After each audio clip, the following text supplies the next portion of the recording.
উনি পেশ করেছেন এবং এই বাজেটকে তাই আমরা বলবো এক বাক্যে যে সর্বস্পর্শী বাজেট, যে বাজেটের মধ্য দিয়ে সারা রাজ্যে প্রতিটা অংশের মানুষের কথা মাথায় রেখে আগামী দিনে ভারতবর্ষের যশস্বী প্রধানমন্ত্রী নরেন্দ্র মোদী বিকশিত ভারতের যে স্বপ্ন দেখছেন, সেই বিকশিত ভারতের মধ্যে ত্রিপুরা রাজ্য যাতে একটা গুরুত্বপূর্ণ ভূমিকা পালন করতে পারে, আমাদের রাজ্যের মাননীয় মুখ্যমন্ত্রীর নেতৃত্বে সেদিকে লক্ষ্য রেখে এই বাজেট মাননীয় অর্থমন্ত্রী পেশ করেছে। আমি ধন্যবাদ জানাবো মাননীয় অর্থমন্ত্রীকে, কারণ এখানে এমন কোনো দপ্তর নেই যে বাজেটের আগে উনি প্রতিটি দপ্তরের মন্ত্রীদের সঙ্গে আলোচনা করে, তার আগে সেক্রেটারি লেভেলের অফিসারদের সঙ্গে আলোচনা করে, যেটা বরাবরই হয়ে থাকে, এই বাজেট উনি প্রস্তুত করেছেন এবং কোনো দপ্তর যেন কোনো দিকে বঞ্চিত না হয়। রাজ্যের ডেভেলপমেন্ট সরকারের যে অগ্রগতি, সেটা যেন সামনের দিকে এগিয়ে যেতে পারে, সেই দিশা এই বাজেট তৈরি করা হয়েছে এবং গত 21 তারিখে সেটা পেশ করা হয়েছে। মাননীয় চেয়ারম্যান মহোদয়, এবারকার বাজেট যদিও আমাদের বিরোধী দলের সদস্যরা নেই, প্রধান যে বিরোধী দল সিপিআইএম এর বন্ধুরা, বিরোধী দলনেতা তার বক্তব্য পেশ করেছেন বাজেট অধিবেশনের বাজেট পেশ করার পর। উনার বক্তব্যে উনি, যদিও আমরা বুঝতে পারি ওনার দলে বাধ্যবাধকতা রয়েছে, উনি কিন্তু বলেছেন যে এই যে বাজেট কিছুটা হলেও অর্থমন্ত্রী চেষ্টা করেছে প্রলেপ যাতে কিছুটা হলেও দেওয়া যায়, অর্থাৎ এই বাজেট তিনি গ্রহণ করতে পারছেন, আবার এই বাজেট উনি ফেলতেও পারছেন। আজকে তার উনাদের বিগত দুদিন ধরে যে অনুপস্থিতি, সেটাই প্রমাণ করে যে বাজেটের বিরুদ্ধে কথা বলার ওনার কাছে কোনো রসদ নেই, উনার দলের বিধায়কদের কাছে কোনো রসদ নেই। তাই সাধারণ একটা বিষয়কে কেন্দ্র করে ওনারা ওয়াদা করেছেন এবং গণতন্ত্রের পীঠস্থান হিসাবে এই বিধানসভায়, যেখানে আগামী 1 বছর রাজ্য কি করে পরিচালিত হবে, এই বাজেট অধিবেশনের মতো গুরুত্বপূর্ণ অধিবেশনে ওনারা ওয়াকআউট করেছেন এবং আজ পর্যন্ত ওনারা ভারতের বাইরে রয়েছে। আমি এটাকে তীব্র ভাষায় আমরা বিরোধিতা করছি এবং নিন্দা জানাচ্ছি। এবারের বাজেট আত্মনির্ভর ত্রিপুরা করার বাজেট।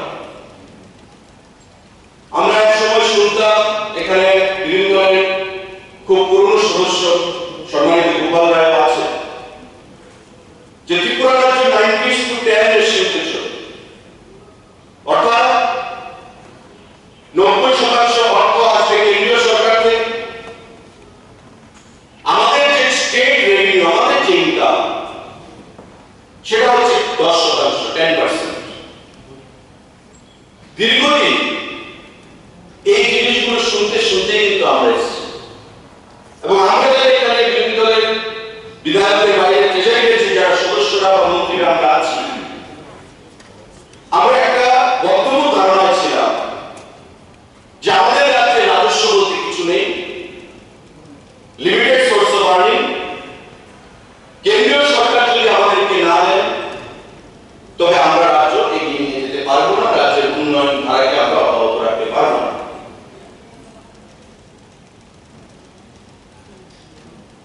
পয়েন্ট অফ অর্ডার করুন।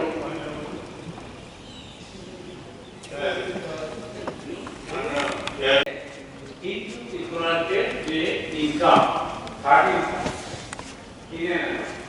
77%, না 87%। আমি আপনাকে বলে দিচ্ছি, একটু শুনবেন, please have patience, let it be challenge. যদি এমনই হয়, আমি বলছি আপনি একটু ধৈর্য ধরে শুনুন। মাননীয় চেয়ারম্যান মহোদয়, এবারের বাজেটে মাননীয় অর্থমন্ত্রী যেটা পেশ করেছেন, chart 1, how the rupee comes.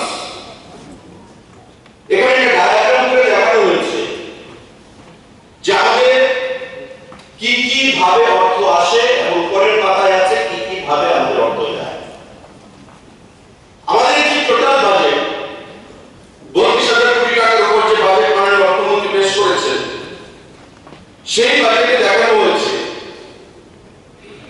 যে state share of tax, central taxes and duties, অর্থাৎ আমরা যেটাকে শেয়ার অফ ট্যাক্সেস বলি, কেন্দ্রীয় সরকার থেকে যেটা আমরা পাই, আমাদের জিএসটি বাবদ সারা দেশে যে টোটাল জিএসটি আসে তার 41% জিএসটি ভারত সরকার সমস্ত রাজ্যকে ডিস্ট্রিবিউট করে দেয়, আর 49% জিএসটি ভারত সরকার তার নিজের কাছে রেখে দেয়।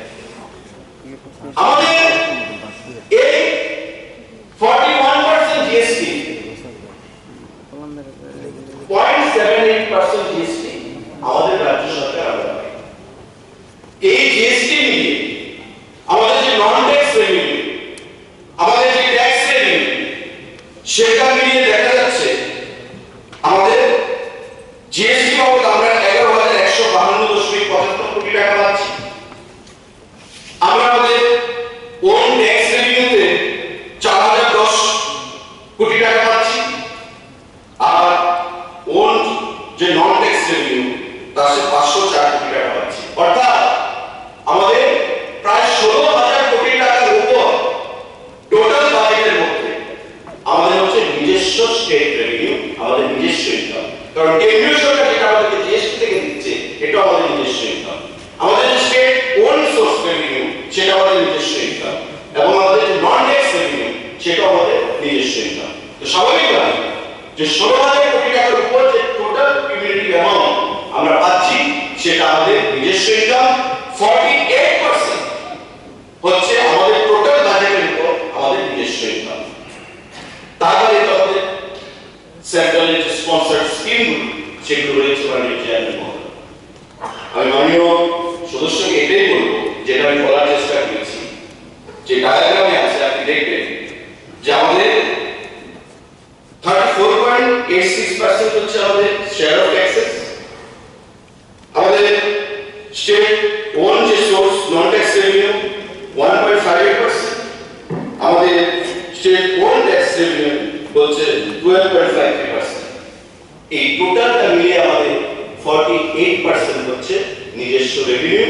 অর্থাৎ এটা আমরা বড় করে বলতে পারি যে আমাদের রাজ্য আমরা ধীরে ধীরে আত্মনির্ভর হচ্ছি। আমাদের জিএসটি বৃদ্ধি পেয়েছে, আমাদের পার ক্যাপিটা ইনকাম যেটা 1,77,000 টাকা ছাপিয়ে গেছে, স্বাভাবিকভাবে এটাই ইঙ্গিত করে যে ত্রিপুরা রাজ্য আগের মতো অবস্থানে নেই। ত্রিপুরা রাজ্য আমরা ধীরে ধীরে আত্মনির্ভরতার দিকে যাচ্ছি, এবং ত্রিপুরা রাজ্যে নিজস্ব যে সোর্স রেভিনিউ তার যে বৃদ্ধি পেয়েছে, জিএসটি ইনকাম বৃদ্ধি পেয়েছে, নন ট্যাক্স রেভিনিউ, ট্যাক্স রেভিনিউ যেটা বৃদ্ধি পেয়েছে, সেটাই প্রমাণ করে যে আমরা ধীরে ধীরে এগিয়ে যাচ্ছি বিকশিত ত্রিপুরার দিকে, বিকশিত ভারতের অংশীদার হিসেবে। মাননীয় চেয়ারম্যান মহোদয়, মাননীয় চেয়ারম্যান মহোদয়, এটা একটা সুদূর প্রসারী চিন্তা ভাবনা করে করা হয়েছে। হেলথ, এডুকেশন, এগ্রিকালচার, প্রতিটি ক্ষেত্রে গুরুত্ব দেওয়া হয়েছে। বিশেষ করে শিক্ষা, স্বাস্থ্য, কৃষি, ট্রাইবাল ওয়েলফেয়ার, এখানে উপজাতি অংশের আমার অনেক বন্ধুরা এখানে আছে যারা বলেছে যে এডিসি কে আরো অর্থ প্রদান করতে হবে, এবং আমরাও সহমত পোষণ করি যে ত্রিপুরা রাজ্যের যদি অগ্রগতি করতে হয়, তবে এডিসি কে বাদ দিয়ে কোনো অবস্থাতেই হবে না, উপজাতিদের উন্নয়ন না করে হবে না। 2017-18 সালে ট্রাইবাল ওয়েলফেয়ার দপ্তরের বাজেট কত ছিল? 382 কোটি টাকা। এবার ট্রাইবাল ওয়েলফেয়ারের বাজেট 1372 কোটি টাকা। তার বাইরে আমাদের ট্রাইবাল সাব প্ল্যান, যে টাকা শুধুমাত্র ব্যয় করা হবে ট্রাইবালের উন্নয়নের জন্য, তার পরিমাণ শুধু সাপ্লাই।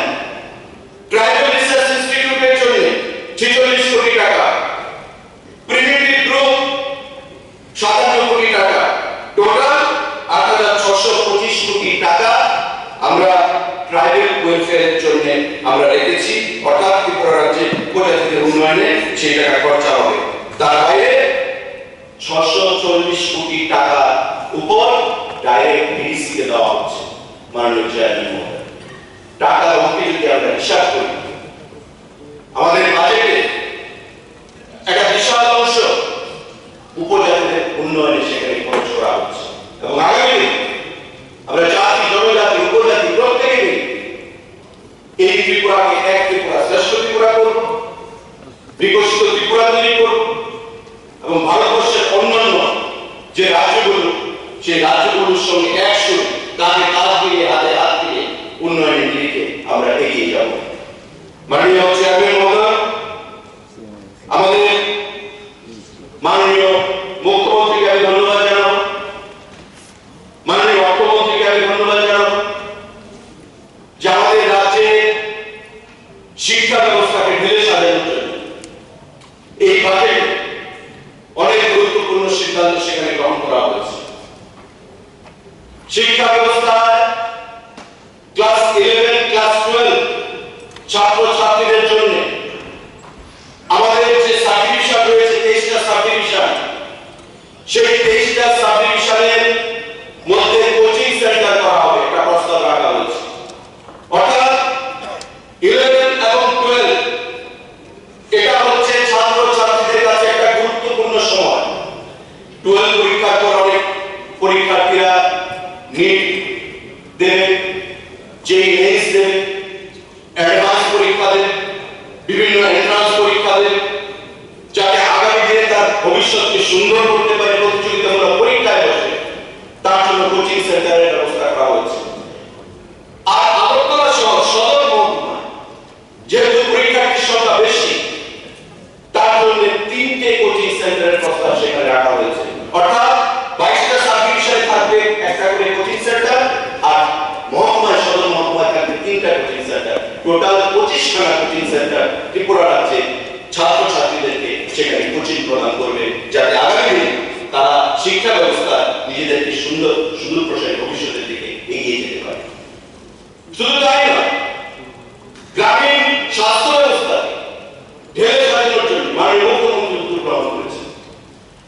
আমরা বরাবর বলে এসেছি, আইজিএম, জিবি, ওই কাঞ্চনপুর, সাতদিন, ধর্মনগর, উদয়পুর, বেলোনিয়া থেকে রোগীদের লাইন লেগে থাকে, কারণ এগুলো হচ্ছে রেফারেল হসপিটাল। চিকিৎসা পরিষেবার জন্য, আরোগ্য লাভের জন্য মাননীয় মুখ্যমন্ত্রী সিদ্ধান্ত নিয়েছেন যে পিএইচসির সংখ্যা বাড়াতে হবে, প্রাইমারি হেলথ সেন্টারের সংখ্যা, কমিউনিটি হেলথ সেন্টারের সংখ্যা বাড়াতে হবে, সাব ডিভিশনাল হসপিটালের সংখ্যা বাড়াতে হবে, ডিস্ট্রিক্ট হাসপাতালের সংখ্যা বাড়াতে হবে। তবে রোগীর যে প্রেশার এই আইজিএম এবং জিবিতে সেটা কমবে। গ্রামীণ মানুষ যদি সেই সুযোগ সুবিধাগুলো পায়, স্বাস্থ্য পরিষেবা যদি ঢেলে সাজানো যায়, তবে আগরতলায় রোগীর প্রেশারটা কম থাকবে। তার বাইরে আগরতলাতে বিভিন্ন ক্রিটিক্যাল যে সার্জারিগুলো আমরা দেখেছি বিগত দিনে, যেগুলো স্বপ্নের মতো ছিল মানুষের কাছে, বাইপাস সার্জারি, আমাদের কিডনি ট্রান্সপ্লান্ট, সুপার স্পেশালিটি বিভিন্ন সুযোগ সুবিধাগুলো আমাদের জিবি হাসপাতালে প্রদান করা হচ্ছে মাননীয় স্বাস্থ্যমন্ত্রী তথা মুখ্যমন্ত্রীর নেতৃত্বে। এটা জনগণের সিদ্ধান্ত। মুখ্যমন্ত্রী জন আরোগ্য যোজনা 5 লক্ষ টাকা প্রতি বছর আমাদের রাজ্যের মানুষ যারা আয়ুষ্মান ভারত থেকে বঞ্চিত হয়েছে বিগত দিনে, তাদেরকে প্রদান করা হচ্ছে। মানুষ সেই সুযোগ সুবিধাগুলো পাচ্ছে মাননীয় মুখ্যমন্ত্রী এবং অর্থমন্ত্রীর প্রধানতায় মাননীয় চেয়ারম্যান মহোদয়। স্বাস্থ্য পরিষেবাকে ঢেলে সাজিয়ে যাতে ত্রিপুরা রাজ্য থেকে বাইরে রেফারের সংখ্যা কমে যায়। আমরা দেখি প্রতি বছর first Tripura health insurance scheme for poor, এই স্কিমের আন্ডারে অনেক রোগী রাজ্যের বাইরে রেফার নিয়ে চলে যায়, রাজ্যের টাকা বাইরে চলে যায়, রাজ্যের টাকা রাজ্যে রাখতে হবে। সেই চিন্তা ভাবনা নিয়ে রাজ্যের মানুষের টাকা যাতে রাজ্যের মানুষের কাছেই থাকে, সেই সুপার স্পেশালিটি বিভিন্ন সুযোগ সুবিধাগুলো সেখানে বৃদ্ধি করা হচ্ছে। Primary health centre community health centre, sub divisional hospital, district hospital এদের সংখ্যা বৃদ্ধি করে হেলথের যে পরিকাঠামো ইনফ্রাস্ট্রাকচার সেটাকে বৃদ্ধি করা, সেখানে পরিকল্পনা এই বাজেটে রাখা হয়েছে। আমি মাননীয় অর্থমন্ত্রীকে, মাননীয় মুখ্যমন্ত্রীকে তার জন্য ধন্যবাদ জ্ঞাপন করছি। মাননীয় চেয়ারম্যান মহোদয়, আমরা দেখেছিলাম কোভিড-19 সারা বিশ্বকে স্তব্ধ করে দিয়েছিল, আমাদের দেশকে, আমাদের রাজ্যকে স্তব্ধ করে দিয়েছিল মাননীয় চেয়ারম্যান মহোদয়। কিন্তু আমাদের দেশের প্রধানমন্ত্রী পরিষ্কার করেছেন কৃষকরা হচ্ছে আমাদের লক্ষ্মী, এবং এই কৃষকদের যদি কৃষি কাজে আমরা যদি উৎসাহ প্রদান করতে না পারি, তবে আমাদের দেশের অগ্রগতি, আমাদের দেশের অর্থনৈতিক বুনিয়াদ সেখানে নষ্ট হয়ে যাবে। আমরা দেখছিলাম কোভিডের সময় সমস্ত কল কারখানা, শিক্ষা প্রতিষ্ঠান, সমস্ত কিছু বন্ধ হয়ে গেছিল। কৃষকদেরকে কৃষিকাজ করতে সেখানে ছাড় দেওয়া হয়েছিল। আমাদের রাজ্যের অর্থনীতি, মাননীয় কৃষিমন্ত্রী এখানে আছেন, কৃষকদের উপর অনেকাংশে নির্ভরশীল। প্রধানমন্ত্রী কৃষি সম্মান নিধির আওতায় 2,77,970 জন কৃষক উপকৃত হয়েছেন এবং 842 কোটি 62 লক্ষ টাকা ডাইরেক্ট বছরে 3 বার 2,000 টাকা করে তাদেরকে অ্যাকাউন্টে সেখানে প্রদান করা হচ্ছে। মাননীয় প্রধানমন্ত্রী মোদীজির নেতৃত্বে আমাদের রাজ্যের মাননীয় মুখ্যমন্ত্রী ঐকান্তিক প্রচেষ্টা করলেন। শুধু তাই নয়, প্রতি বছর 2 বার খাদ্য দপ্তর এবং কৃষি দপ্তরের উদ্যোগে কৃষকদের কাছ থেকে ধান ক্রয় আমরা অব্যাহত রেখেছি এবং আমরা 1.5 মাসে সেখানে ঘোষণা করছি, বাজেটে বলা হয়েছে যতদিন আমাদের সরকার থাকবে কৃষকদের কাছ থেকে এমএসপি তার রেটে সে ধান প্রকিউরমেন্ট আমাদের কন্টিনিউ থাকবে। এবার কারো এই বন্যার ফলে ত্রিপুরা রাজ্যে ধান অনেক কম হয়েছে। 17,000 এমপি তার কোনো ধান 23 টাকা দরে আমরা ক্রয় করতে পেরেছি রাজ্যের কৃষকদের কাছ থেকে। 445 কোটি টাকা এখন পর্যন্ত ধান আমরা ক্রয় করেছি ত্রিপুরা রাজ্যের কৃষকদের কাছ থেকে। 1,17,000 কৃষক সেখানে বেনিফিটেড হয়েছে এবং প্রায় 2.5 লক্ষ এমপির কাছে ধান আমরা ক্রয় করতে পেরেছি আমাদের সরকার গঠিত হওয়ার পর কৃষকদের কাছ থেকে। এটা গ্রামীণ অর্থনীতিকে স্থিত করেছে। একদিকে বিএনপি কিষান, একদিকে কৃষকদের কাছ থেকে ধানের ক্রয়, কৃষক দপ্তরের তরফ থেকে বিভিন্ন সাবসিডাইজ রেটে সমস্ত কিছু প্রদান করা, বিনামূল্যে প্রদান করা। ভারতবর্ষের কৃষকের সঙ্গে ত্রিপুরা রাজ্যের কৃষকদেরকে অনুপ্রেরণা যোগাচ্ছে। আজকে দেখবেন মাননীয় চেয়ারম্যান সাহেব, আপনিও যে বিধানসভা কেন্দ্র থেকে প্রতিনিধিত্ব করছেন বা যারা গ্রামীণ বিধানসভা কেন্দ্র থেকে প্রতিনিধিত্ব করছে, আগে কৃষকদের সেখানে উৎসাহ হারিয়ে ফেলেছিল কৃষিকাজে সেখানে ধান উৎপাদন করতে, কারণ সরকারের তরফ থেকে ধান ক্রয় করার কেউ ছিল না। কৃষক সভাকে দিয়ে মিছিল মিটিং করানো হতো, মিছিলের রক্তবাণী করানো হতো, কেন্দ্রীয় সরকারের বিরুদ্ধে জিগির তোলা হতো, সরকার বলে ধান ক্রয় করতে হবে, কিন্তু কেউ ক্রয় করার কেউ ছিল না। কৃষকদের চোখের জল মুছাতে ঢুকছিল। আমাদের সরকার গঠিত হওয়ার পর কেন্দ্রীয় সরকার বারবার বলেছে তদানীন্তন সরকারকে যে আমরা ক্রয় করবো না, রাজ্য সরকারকে ক্রয় করতে হবে, আমরা রিইনভেস্টমেন্ট করবো, তোমরা যত খুশি ধান ক্রয় করতে পারো, আমরা রিইনভেস্টমেন্ট করবো।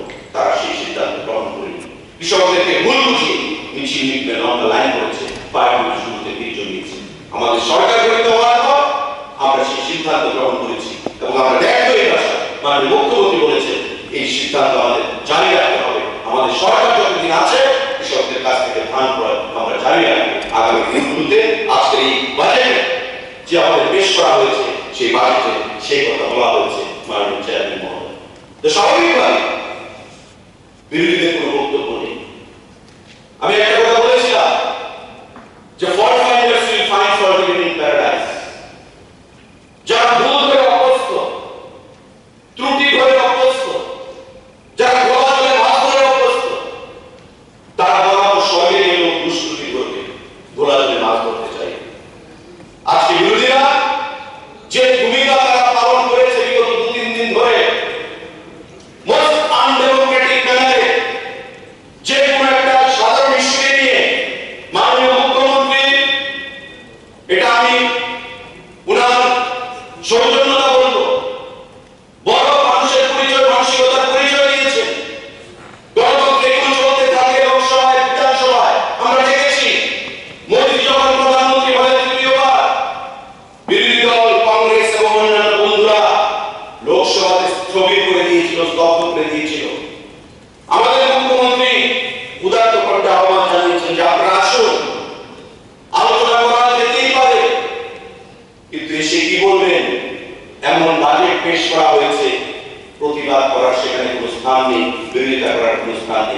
সাংবাদিক সম্মেলন করে বলছেন যে দিশাহীন বাজেট, এই বাজেট জনবিরোধী বাজেট। তবে জনবিরোধী কেন? কি করলে জনগণের পক্ষে হতো? এই যে স্বাস্থ্য শিক্ষা প্রতিটি ক্ষেত্রে সিদ্ধান্তগুলো নেওয়া হয়েছে, তবে আপনারা চান না এই সিদ্ধান্তগুলো হোক। যদি সিদ্ধান্তগুলো না থাকতো তবে হয়তো জনবিরোধী বাজেট হতো আপনাদের মধ্যে। এই সিদ্ধান্তগুলো হয়েছে, মানুষের কাছে যেতে পারছেন না, পাহাড়ে ঢুকতে পারছেন না, সমতলের মানুষ আপনাদেরকে সমর্থন করছে না। প্রতিটি নির্বাচনে সারা রাজ্যে সারা দেশে গোহারা হারছেন, প্রতিটি রাজ্যে হারছেন, মানুষ আপনাদেরকে বর্জন করেছে। তাই আপনারা গণতন্ত্রের পীঠস্থান আমাদের এই বাজেট সেশনে বিধানসভা যেত আপনারা এই সেশনকে বয়কট করেছেন, যেটা ত্রিপুরা রাজ্যের মানুষ লক্ষ্য করেছে। আগামী দিনে আপনাদেরকে সঠিক জবাব দেবে, উচিত শিক্ষা দেবে। আমি দেখতেই ভাষায় আজকে এই বাজেট সেশন থেকে সেটা বলে দিয়ে যেতে চাইছি মাননীয় চেয়ারম্যান মহোদয়। মাননীয় চেয়ারম্যান মহোদয়, আমি মাননীয় অর্থমন্ত্রীকে ধন্যবাদ জানাই। মাননীয় মুখ্যমন্ত্রীর নির্দেশে একটা যুগান্তকারী সিদ্ধান্ত, আমি বলবো ঐতিহাসিক সিদ্ধান্ত গ্রহণ করেছেন এবারকার বাজেট। যারা মানসিকভাবে দিব্যাঙ্গ তাদের ভাতা 2000 টাকা বেরিয়ে 5000 টাকা করা হয়েছে। এটা একটা বিশ্বব্যাপী মানবিক দিক আমাদের মুখ্যমন্ত্রী এবং আমাদের অর্থমন্ত্রী। শুধু তাই নয়, যতদিন ত্রিপুরা রাজ্য থাকবে, ভারতবর্ষ থাকবে, গণবিবাহ কেউ কোনদিন কল্পনা করতে পারেনি যে সরকারের তরফ থেকে গণবিবাহ প্রদান করা হবে। প্রতিটি কন্যার জন্য 50,000 টাকা এবারকার বাজেটে সেখানে রাখা হয়েছে মাননীয় চেয়ারম্যান মহোদয়। প্রতিটি কন্যার জন্য অন্তোদয় পরিবার 50,000 টাকা জন্ম হবে, অন্তোদয় পরিবারের সেই কন্যাকে 50,000 টাকা প্রদান করা হবে, বাজেটে প্রতিষ্ঠান রাখা হয়েছে। কল্পনা করতে পারে বিরোধীরা? শুধু কেন্দ্রীয় বঞ্চনা, ভাতা কত ছিল? 200 টাকা। ক্যাবিনেট মিটিংয়ে কি হলো? 100 টাকা বাড়তো, 200 টাকা বাড়তো, 300 টাকা বাড়তো। 18 সালে নির্বাচনের আগে আমরা ভীষণ ডকুমেন্টে বললাম যে আমরা 2000 টাকা করবো। কি বলে? যে কোত্থেকে টাকা দেবে বললেই হবে নাকি? আমরা দিতে পারিনি, তোমরা কোত্থেকে দেবে? আমাদের মানসিকতা রয়েছে, সেটাই আমরা প্রমাণ করেছি। প্রথমে 700 থেকে 1000 টাকা এবং মাননীয় জনপ্রিয় মুখ্যমন্ত্রী 2000 টাকা করে দিয়েছেন। আর এবারটা সমাজ কল্যাণ দপ্তরের অধীন এই ভাতা মাননীয় অর্থমন্ত্রী, মাননীয় মুখ্যমন্ত্রী সেখানে তত্ত্বাবধানে দিব্যাঙ্গদের জন্য 5,000 টাকা করা হচ্ছে। যারা মেন্টালি চ্যালেঞ্জ যারা রয়েছে তাদেরকে 5,000 টাকা করে প্রদান করা হবে। গণবিবাহ প্রদান করা হবে। অন্তোদয় পরিবারের জন্য গ্রহণ করলে 50,000 টাকা তাদেরকে ফিক্স করে রেখে দেওয়া হবে। 18 বছর হবে, সেই টাকা নিয়ে সে আগামী দিনে সুন্দর ভবিষ্যৎ করতে পারবে, তার জীবন সুন্দর করতে পারবে। এটা হচ্ছে প্রো পিপল বাজেট। যে বাজেটকে বিরোধিতা করা মানে ত্রিপুরা রাজ্যের জনগণকে বিরোধিতা করা। ত্রিপুরা রাজ্যের জনগণ তাদেরকে কখনো ক্ষমা করবে না। মাননীয় চেয়ারম্যান মহোদয়, আজকে এই বাজেট অধিবেশন থেকে আমি সেটা বলতে চাইছি। মাননীয় চেয়ারম্যান মহোদয়, মাননীয় মুখ্যমন্ত্রী বক্তব্য রাখবেন। আমি আর বক্তব্য দীর্ঘায়িত করছি না। আমার যে দপ্তর, আমি ট্যুরিজম নিয়ে দুটো কথা বলে আমি আমার বক্তব্য শেষ করব। ট্যুরিজমে যে অর্থ রাখা হয়েছে, গত বছর থেকে আমাদের অর্থ সেখানে ধরা হয়েছে। তার আগে আমি আপনাকে অবগত করতে চাইছি আপনার মাধ্যমে যে এক্সটার্নালি এডেড ফান্ড, কেন্দ্রীয় সরকারের ফান্ড, সমস্ত কিছু মিলিয়ে এবং রাজ্য সরকারের অর্থ মিলিয়ে আমরা কাজ করছি। পর্যটন ক্ষেত্রে মাননীয় মুখ্যমন্ত্রী এবং অর্থমন্ত্রীকে আমি ধন্যবাদ জানাচ্ছি হৃদয়ের অন্তঃস্থল থেকে, যে বিগত দিনে যেভাবে সহযোগিতা করেছেন তার জন্য আমাদের সহযোগিতা আমরা পেয়েছি বলে পর্যটন ক্ষেত্রে আমরা একটা নতুন রূপ দেওয়ার আমরা চেষ্টা করছি। আমার সফলতা এসেছে। আগামী 2 বছরের মধ্যে ত্রিপুরা রাজ্যের পর্যটনের মানচিত্রে আমরা একটা উন্নত জায়গায় নিয়ে যাব।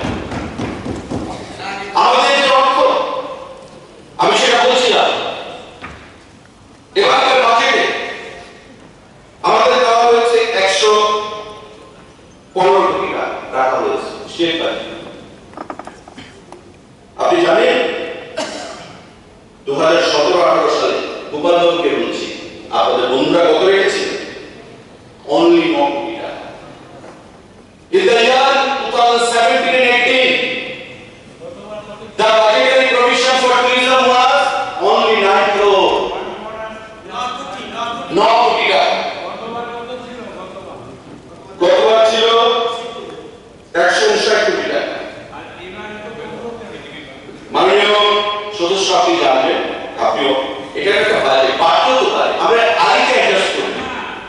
5000 কোটি টাকা বাজেট পাবো আর আপনার কমে আপনাকে এটাও বলে দিচ্ছি, আমি বলছি তো আপনাকে, এটা এস্টিমেট, এটা 115 কোটি টাকা রাখা হয়েছে।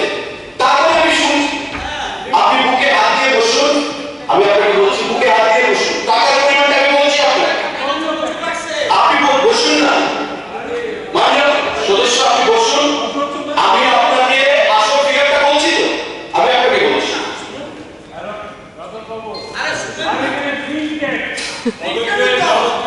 হ্যাঁ পেশেন্স প্লিজ, আপনি বসুন না, আমি আপনাকে বলছি, এখানে আপনি দেখছেন 115 কোটি টাকা,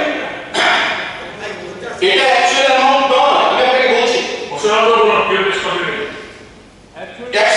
কোটি টাকা এখানে রাখা হয়েছে। তার বাইরে ফিনান্স দপ্তর জানে ট্যুরিজমের কাছে কোথা থেকে কত অর্থ আসছে বা আসবে, এটা আমরা জানি, সেটা হিসাব জিজ্ঞেস করি তারা রেখেছে। আমি একটা বলছি 97 কোটি 70 লক্ষ টাকা আমরা পেয়েছি শক্তিপীঠ নির্মাণ করার জন্য। একটু ক্যালকুলেট করবেন, একটু অঙ্কটা কিউমুলেটিভ করুন। 97 কোটি 70 লক্ষ টাকা আমরা পেয়েছি, তার মধ্যে 67 crore have been already released by government of India. 97 কোটি 70 লক্ষ টাকা শক্তিপীঠ। গত 3 দিন আগে 48 কোটি টাকা সেকশন দেওয়া হয়েছে জিরানিয়া সৌজন্যনগরে অত্যাধুনিক পার্ক তৈরি করার জন্য। আমরা ডিপিআর পেশ করেছি জম্বুই 70 কোটি, তার বাইরে আরো 100 কোটি টাকা কেন্দ্র সরকার থেকে আমরা পাবো। আমাদের এশিয়ান ডেভেলপমেন্ট ব্যাংকের স্পন্সরশিপে আমরা 15 কোটির জন্য 59 কোটি টাকার কাজ চলছে। ছবিমুলাতে 62 কোটি টাকার কাজ চলছে। তার বাইরে আগামী দিনে স্বদেশ দর্শন 2-তে আরো প্রায় 100 কোটি টাকা আমাদেরকে প্রদান করা হবে। ডিপিআর চলছে,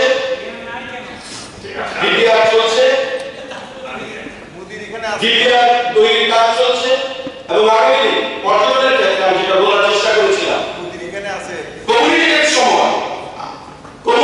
সময় 2017 এবং 18 সালে সেই বাজেট ছিল 9 কোটি টাকা। আপনি জানবেন 25 কোটি টাকা মাননীয় অধ্যক্ষ মহোদয় ফেরত দিয়েছে আনইউটিলাইজ, তার ইউসি দিতে পারেনি। প্রাক্তন মুখ্যমন্ত্রী কি বলতেন? ট্যুরিজম মানে হচ্ছে বেরিল্লাপনা, ট্যুরিজম মানে হচ্ছে নাচ গানা, বাইরে থেকে মানুষ আসবে, এটা হচ্ছে বেরিল্লাপনা। বামফ্রন্ট সরকার বেরিল্লাপনাকে প্রশ্রয় দেয় না। আমরা যখন মাননীয় বিরোধী এখানে সম্মেলনের সদস্য সুদীপ বাবু একটা প্রস্তাব রেখেছিলেন আজ থেকে 1 বছর আগে, গত বাজেট সেশন উনি নারকেল কুঞ্জে গেছেন, উনি গিয়ে খুব আনন্দিত হয়েছে, উৎফুল্লিত হয়েছে, এবং উনি এসে একটা প্রস্তাব রেখেছেন, যা আমার মনে হয় এই জিনিসগুলো করলে আরো ভালো হবে, অ্যাট্রাক্টিভ হবে। সঙ্গে সঙ্গে বিরোধী দলরা উঠে দাঁড়ালেন, বলে না এটা করতে যাবেন না, রাজ্যের ছেলেমেয়েরা নষ্ট হয়ে যাবে, এই জিনিসগুলো আমরা প্রাধান্য দেওয়া উচিত হবে না। অথচ ট্যুরিজমকে নিয়ে আমরা ভাবছি, প্রধানমন্ত্রী বলছেন ট্যুরিজম হবে ভারতবর্ষের আগামী দিন, সারা শুধু ত্রিপুরাতে নয়, ভারতবর্ষ হবে আগামী দিন লাইভলিহুড আর্নিং এর একটা উপায়, চাকরি সবাইকে দেওয়া সম্ভব নয়। আমাদের রাজ্যে আমরা সেই জিনিসটা চেষ্টা করছি, এবং আগামী দিনে আমরা সেই জিনিসটা করবো। আগামী 2 বছরের মধ্যে দেখবেন রাষ্ট্র আসলে আমরা সেটা বলতে চাইছি। অধ্যক্ষ মহোদয়, অধ্যক্ষ মহোদয়, এবারকার বাজেট ফিনান্স দপ্তরের মন্ত্রী এখানে আছে, 6000 কোটি টাকার উপর রাখা হয়েছে ফিনান্স দপ্তরের কাছে। যখন চাইবেন তখনই আপনি যে বললেন কম কেন, কখনো মাননীয় মুখ্যমন্ত্রী বা অর্থমন্ত্রী আমাদের যখন প্রস্তাব পাঠান কখনো না করেন না, আমাদের সুযোগ রয়েছে আগে অ্যাডজাস্ট করা। অর্থ দপ্তর